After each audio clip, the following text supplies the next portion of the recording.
This is E&P Reports, a service of Editor and Publisher magazine.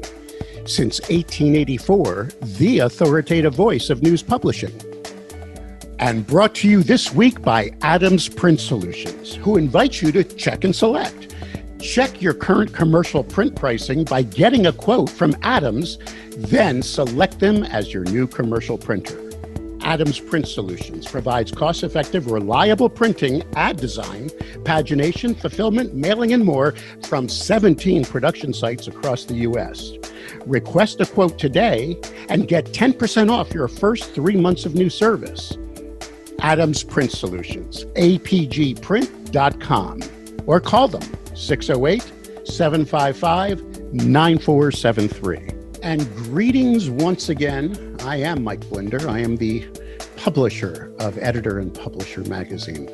And I have been doing my best to find local entrepreneurs. It's amazing how many I'm finding now where newspapers were going to go out of business.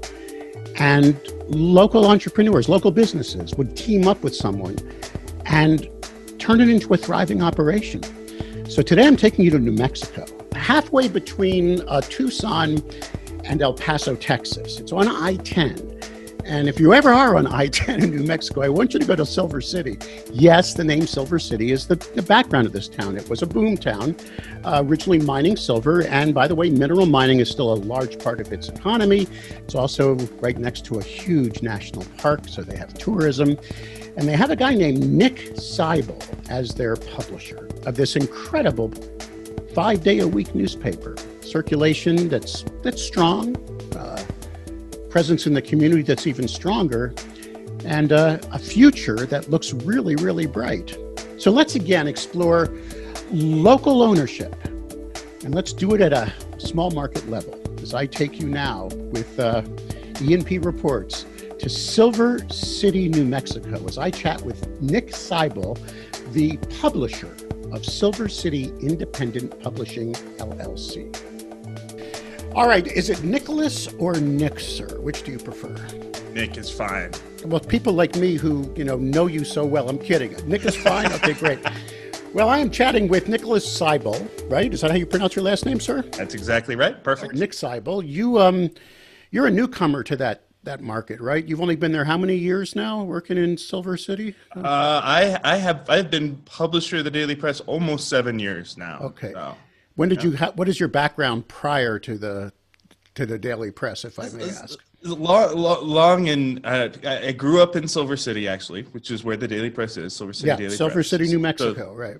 This is my hometown newspaper. Actually, when I was in high school, my mother was the reporter for the Daily Press. So you're kidding, really? I grew up in this building, actually. You have ink in your veins, then. You're one of those. I do. Okay. Absolutely. I mean, my introduction to journalism came in high school. It was high school journalism, and the Daily Press printed my high school newspaper. So, that was.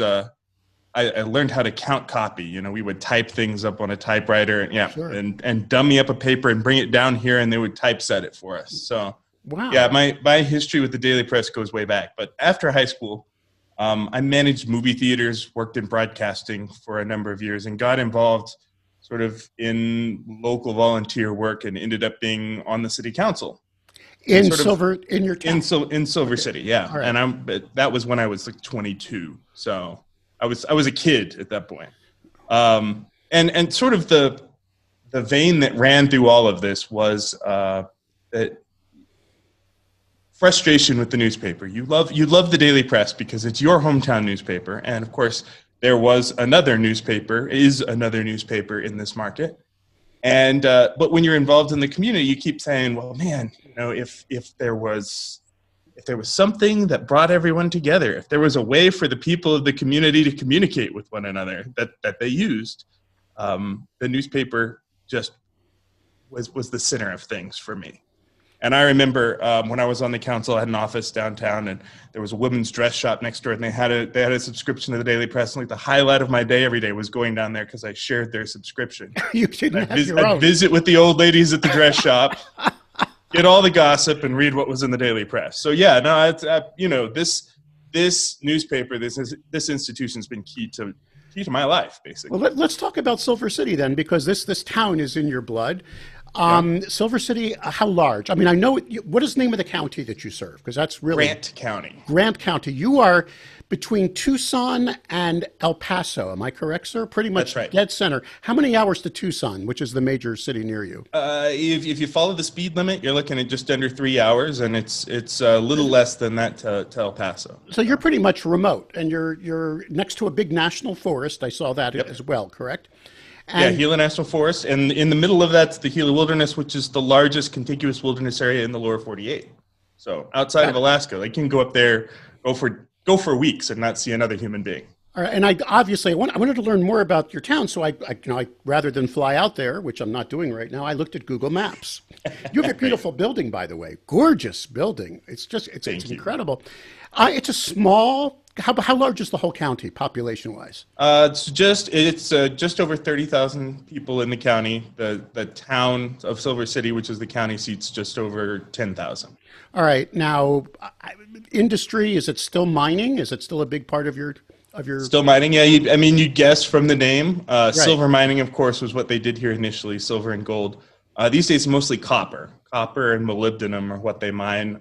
There are basically two big open pit mines. If you go about 10 miles east or west of town, and you find a big mine. So there must still be ranching and other things that are kind of that part of ranching. A lot of ranching, small scale agriculture, the outdoors. I mean, when you've got that kind of outdoor opportunity, obviously that kind of tourism, folks coming here, outfitting, hunting, those sorts of things, also big business in our community. So this county of 30,000 supports 2 newspapers, actually 3 if you count your weekly, right? Because you also run the Independent. Do I have that? The Independent, right? Which right now is a monthly. It has at various times been either weekly or monthly. Right now it's monthly. Yep.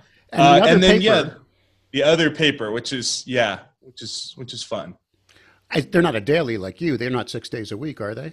They were once. Actually, when they first came into the market, they were putting out a product here 7 days a week, and we've never been more than 6. You've always been 6. Yeah, but that's sort of a legacy thing. That was back in the glory days of Media News Group. Dean Singleton came in and bought all of the newspapers in southern New Mexico except this one. And the Ely family, who had owned it since 1934, refused to sell it. And so basically what he ended up doing was starting an edition of the Las Cruces paper up here. And, at one point they had a bureau, they had 3 reporters up here. And, they were pretty serious about this market. It's been a little over a year ago now. They closed their office. They don't have any physical presence here at all. So it's just an extension of the other paper that gets... Yeah, it really is. They come up here, they print a paper Wednesday and Friday. And it still says the Silver City Sun News on the front of it, but mostly press releases. I mean, it's a trend. And current ownership of your competitor is? It's a Gannett paper. It's Gannett. Well, okay. Well, enough said. And I'm not being negative, but we know that they're downsizing massively. It's all regional newsrooms right now, what have you. So it must be pretty thin when they're popping. Right. And this is the smallest of small papers for them. And I mean, this is not always an easy market, but especially when you're so clearly from outside. And that's it's interesting because obviously, you compete with them. You never want to get beat by them on a story. But I've never really considered them a competitor in the sense of the community aspect of what we do. Okay, what's your circulation? Circulation is just about 6,000. All right, and how much of that? I mean, and how do you deliver? Is it the good old-fashioned kid throws it on a lawn? We still have carriers. We're still an afternoon paper, so we still have carriers. Mostly, we deliver now. I don't have the statement. I should know this off the top of my head, but I think we're 400 some papers go through the mail every day. That's amazing. So you're mailing for. That's great. So you got some costs there. You're paying the kids to throw it on the lawns, all that and more. But 6,000 is not a bad number. Website. No, I mean a community our size. I'm thrilled with it. Yeah, we've got a website. We've long before my time partnered with TechNavy on our website.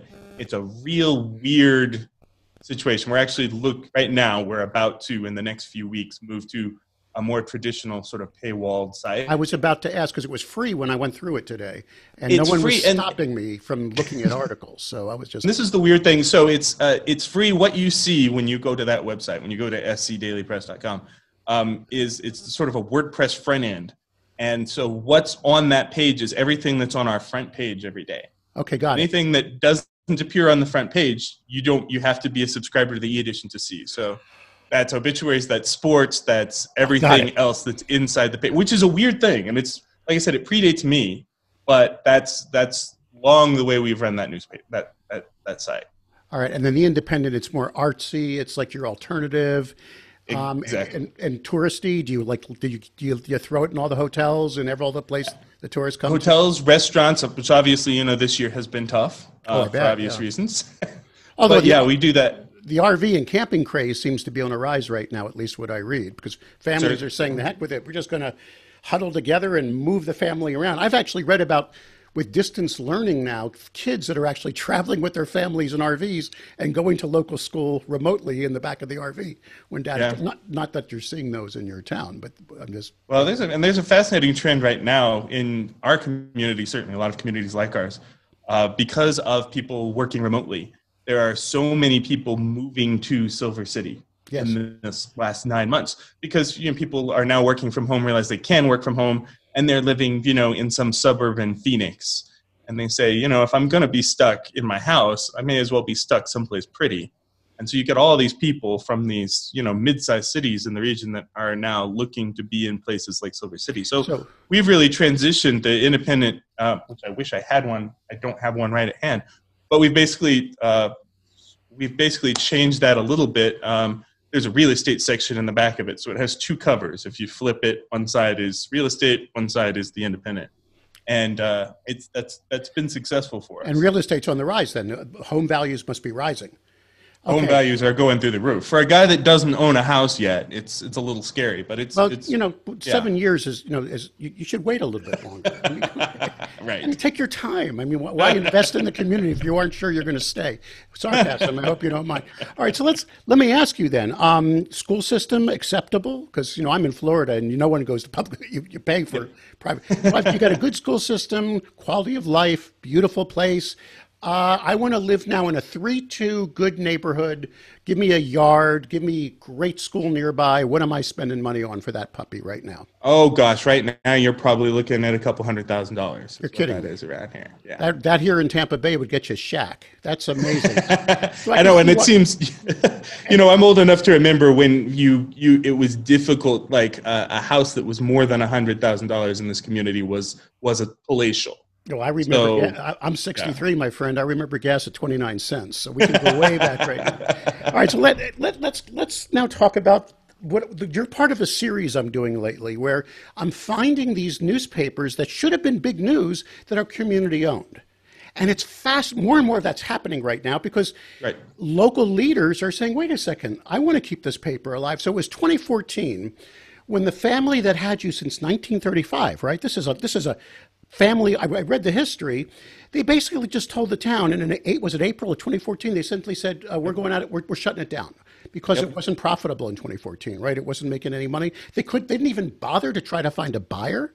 They just said, the heck with it." There was a lot of pride in.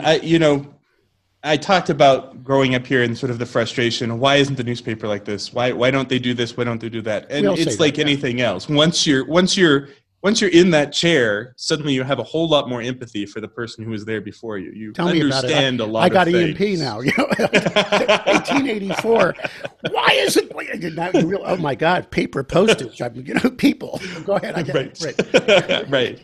So yeah, I mean, there was a lot of pride in that family in that newspaper. They were offered a more than fair price. Back when they had the opportunity to sell it in the mid '90s to the media news folks.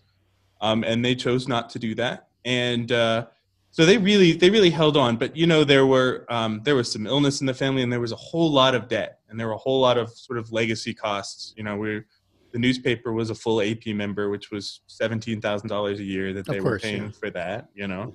And then there was a ton of debt, and I briefly worked as the general manager at the paper in early 2014. Came in to try to help her turn it around, and realized that there was nothing There was But nothing even you could do. then, so you realized that you wouldn't even get anything from a buyer. You just didn't even bother to call a broker and say, "What is this worth?" It just There was not a lot of. I mean, the way I came to be the general manager actually was about 9 months before that. I had regularly approached the family because I about knew buying it. them. Yeah. Yeah, and I said, if you ever want to sell, let me know. And there was a really serious conversation that happened in mid 2013, and NDAs signed, financials turned over, all that sort of thing. Really started making a plan, and then a couple of weeks passed, and it was like, no, we thought about it. We really want to get it in better condition before we Right. turn around and sell it.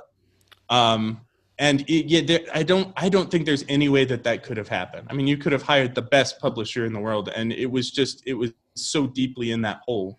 I don't think there was any way to salvage it. So they told the community quickly that they were just going to shut it down, and 3 days later, you were able to put together the deal. Is that correct? You went out and basically, yeah.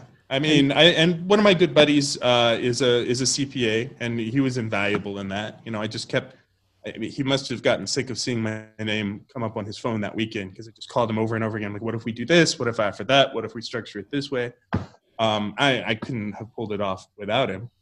And yeah, basically, called her up and said, well, this isn't much, but I can offer you this. And then, and basically it was just purchased assets, and then there weren't a lot of assets to purchase anymore. There wasn't any real you got the estate rights left. to the old issues, you got the rights to the masthead, you got the subscriber list, and you obviously got you got the name. I mean, Yep. But you're in the same building. Who owns that building now? Yeah, though they had actually sold this building, and the newspaper was in sort of a prefab office building that was kind of out by Walmart on the edge of town. Oh, so really hard to find. You made that building. We moved back down here. Yeah, they sold this building you're in off. downtown. It's a gorgeous spot. Oh, it's incredible, and it sold to some real estate investors from Colorado who just fallen in love with the building, and they really wanted it, and they were originally going to renovate it and live in it. And then they decided they found another property here that they were in love with even more. So now they live there, and they were just using this for storage.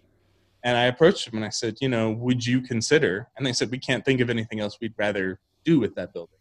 So you're renting from those people. Rent it back. And eventually the plan is I'd like it to end up back with the newspaper, one step at a time. But right. It's, completely renovated. It's all network cabled. We've got, heating, air conditioning. I mean, it's in far better shape. You can see, I think, in the window these ceilings. Oh, I see the logs over there. Yeah, there was a fire in here in the mid '50s, and rather than clean it up, what they had done is just come in and dropped all these ceilings. You couldn't see any of this. This was all just covered in that 1950s nail up paperboard ceiling. So seeing all of this emerge and being part of that process and being part of helping make that happen was pretty amazing. That is amazing. So 2014, you take over running the operation. You have partners. Are they active partners? Do you report to a board? Do they give you full reign? How much do they call up and say that article sucks? I mean, what's your life like with your local partners? So in the 2013 conversation, I was talking, there were some people in the community. There was some, there's a fella that had retired to Silver City, had started out in journalism and ended up writing software documentation for Microsoft early in the days of Microsoft, and he had stock and he had done very well for himself. You can imagine. I wish I and about, we had for years talked about, the Daily Press, what would we do if we owned that? And so when that opportunity came up, I approached him and we started making plans. And then of course that all fell apart. But when that 3-day thing happened, all of the people that I'd been talking to said, you can't do this. There is no way that you're going to turn this around and make this happen. And once you stop publishing, like in New Mexico, the law is, for instance, legal notices. You stop publishing one day and you're ineligible to publish legal notices. You have to then publish continuously for a year before you qualify to publish legals again. So there's all sorts of things. It was just like, you kind of have to do this or it's gone, and there's not going to be any point to it in a lot of ways. Of course. So it was really like, it was really just a Hail Mary. And none of the people that I had talked to initially had any confidence that we could make this thing work. And I mean, I don't know why she said yes to the deal, honestly. Probably because it was better than nothing. And looking back, there's all the things that you don't know that you don't know, as that saying goes. And at the time, I didn't have bunch of money in the bank. It was didn't really know how we were going to make it work, but as it turns out, she threw in the towel at the end of April. It was an election year, and primary elections in New Mexico are the first Tuesday in June. So the month of May, and as you know, in the business, all of your big advertisers are on account. And since I bought assets, I didn't have any of the receivables. So there was no money coming in on day one. Like, same thing I had with E&P. They just draw the line and say, go ahead. That's yours. This is mine. This is mine. So then it's like, and then what do I have? I don't have a credit relationship with our printer yet because we don't print. So whip out that Citibank card at 18%, man. Right. And so if it had not been that month, and if I had not had that month of people who have to pay up front that aren't on account because they're politicians, it had not been advance. Yeah, that's right. If it had not been, and it was a great election year. There were a lot of local races. It was the sheriff and some other seats like that, and they spent a bunch of money. And if it had not gone down exactly the way it went, we would have crashed and burned in weeks. All right, let's fast forward now to where we are today. 6 years later, you are now, and you're going through a pandemic. I'm assuming it has hit New Mexico. I mean, you're right off of 10, right? You're a few miles off of 10. All right, so are you holding your own? I mean, how many employees do you have full-time? How many part-time? How much are you supporting in the community? Where do you print, if I can ask that as well? Sure, we actually print with Francis Wick down in Sierra Vista at the Herald Review down there. And they've been great to work with. We've been with them for about a year and a half. Before that, we were printing at the Daily Star, Tucson newspapers in Tucson. Before that, we were printing Signature Offset had a plant in Las Cruces, which is where we were printing when I bought the paper. So okay. we're on our third printer. Francis, how far away is that? I mean, how far is the truck going? It's about 200 miles away, and they truck it for us about halfway, and I send a driver about halfway. We meet in the middle. There's a drop in a little bitty town on the interstate, and that happens 5 days a week. 5 days a week. Talk to me about employee count. How many people are you taking care of? We've got 16 employees. Let's see. Of those, 2 of them are part-time, and all the rest of them are full-timers. You are taking care of full-time 14 people with benefits and everything. Well, benefits. I wish the benefits were better, frankly, but yeah. And you're managing to scrape a living for yourself, I assume, out of all of this. I mean, I get what I need out of it. I mean, we're not wildly profitable. We're marginally profitable, but we've been reinvesting in this paper every year for the last 7 years. I've had E&P now for a year and a couple months, and I finally took some cash last month. Finally, because every time I had the cash, you want to do something more, right? I know the feeling. Right. Well, now I can do this, and I was waiting to do this, and my wife is looking at me, going like, "What are you nuts?" So, finally, paying off. But I know that's about that transition, though. So one thing I didn't finish my thought, and I apologize for that. That's quite. I was going to say all the big people that had talked about investing in the newspaper wouldn't do it. What happened though is as soon as people found out, there was a woman that I knew. I was active in the Elks Lodge. I was exalted ruler that year because I had a bunch of time on my hands.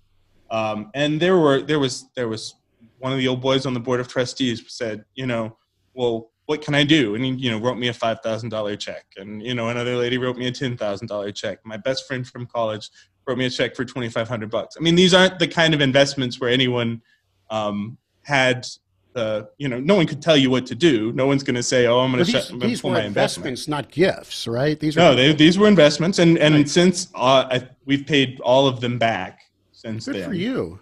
So, but yeah, and I mean, yeah, my accountant, my CPA, who I mentioned is a good friend of mine, like that first payroll, he paid our first payroll. I want to tell you, I read some of your articles today, the ones you're allowing me to read. I didn't go deep into your archives. Excellent. You have a really, how are you being perceived as a paper, first of all, locally, because, it's important to have people who have pride in what you're doing locally. And how are you being perceived by the state associations and more? I mean, how you doing? How does it feel? I mean, New Mexico is a really small state, and that certainly. I mean, the newspaper business is a really, really, really small business. It really is now. Yeah. Yeah, and I've made some good friends. I mean, I feel like we're decently well respected. We've certainly done well. I don't know. I mean, give me a good you can day. see our press association awards hanging up there on the wall. Oh, there you go, New Mexico Press. Give me a good day. What was the last day you felt proud? You opened it up and you just had that gushy feeling I get sometimes when I'm looking at a cover and I know we worked our tail off to get the story out. Give me one of those. It's almost every day, honestly. Seriously. Well, today, here's today's paper, front page of today's paper. COVID vaccine is expected at the hospital next week. There you And go. my reporter who covers that, as soon as the hospital knew they were getting that in, they were on the phone to him. We were able to have that story instantly, and it's what everyone's talking about and worrying about. And we've got it in the paper less than 12 hours after we found out about it. And we've got those kind of connections, part of the community where people call us. And I've got reporters that know their beats and know their people and do a fantastic job. And it's more often than not. I'm proud to be associated with this thing. Are you more editor or salesman? Where's your DNA leaning? Because I'm the sale guy. I can't spell two words. Everything I type, I send to my editor-in-chief and say, edit me, edit me. Which side do you lean? Are you the business side or the editorial? If I could, I'd be on the editorial side. Like if it were up to me. Obviously, the important thing is the business side and making. So you're out there pounding the pavement, right? Talking to the auto dealer, making sure you're glad handing the real estate mogul. I bet there's two big dog realtors in town. You know them pretty well. How are you doing with the chamber, the local associations? Are you embedded with them? We absolutely have done our best. I'm active in the Rotary Club. I'm on the board of the Community Foundation. Good for you. And it's been a gradual. We try to be everywhere, and it's like back in the spring when the pandemic really hit, and the bottom fell out for us, like everyone else. I had salespeople that had time on their hands, and there's only so much you can do at that point. And so I said, well, let's. We did an auction. It was the Support Silver Small I read Business. about that. Yeah, the auction. Yeah. And we pitched that and went to the chamber, went to our Main Street program here in Silver City, and got the local power company to cover all of the credit card costs and all that sort of thing. We didn't make any money, and it was a giant pain in the butt. But my philosophy in all those things, especially now in the pandemic, has been whether those people are advertisers now, whether they've been advertisers in the past. If they're not here next year when all this is over, they'll never be advertisers. We're never get them. To describe who benefited from the auction and what you did auction off. Yeah, it was basically, it was anything you want. We had a bunch of art, we had a bunch of jewelry, we had a bunch of gift cards, that kind of thing. It was just open to any business in the community. List your things in the auction. People can bid on it. You get 100% of whatever it sells for because the power company was paying the bills, and we covered all the back office stuff. You didn't charge one dime to the business? We didn't charge a thing. You put all the promotion behind it. You built the platform for the e-commerce. You did everything. And you didn't take one dime? Are you a communist, sir? I got to know this right. It wasn't all. So of the merchants that participated in that auction. Are they still advertisers now? Yeah, well, we haven't, and we're not through this yet. We won't see the benefits of this until we get through it. But we listed our own stuff. Like I sold subscriptions. You could buy a subscription for a year. We've got the Daily Press coffee mugs. You could buy a Daily Press coffee mug or a carrier box or a T-shirt. And of all the merchants that participated, the Daily Press, we were the second highest grosser of the auction. So we did all right for ourselves in that too. It's not like we didn't make a penny, but we didn't ask that of the businesses that are participating because, again, everyone's just trying to make it through. And, because you're the dominant voice in the town, you were able to accumulate that audience as well. Yeah, you absolutely. were able to promote it. Congratulations. And amazing. And that's, by the way, some of the things we're seeing in research now is those that are contributing to the community are going to benefit the most because people want to see that from local businesses right now. They want to see that commitment. Good for you.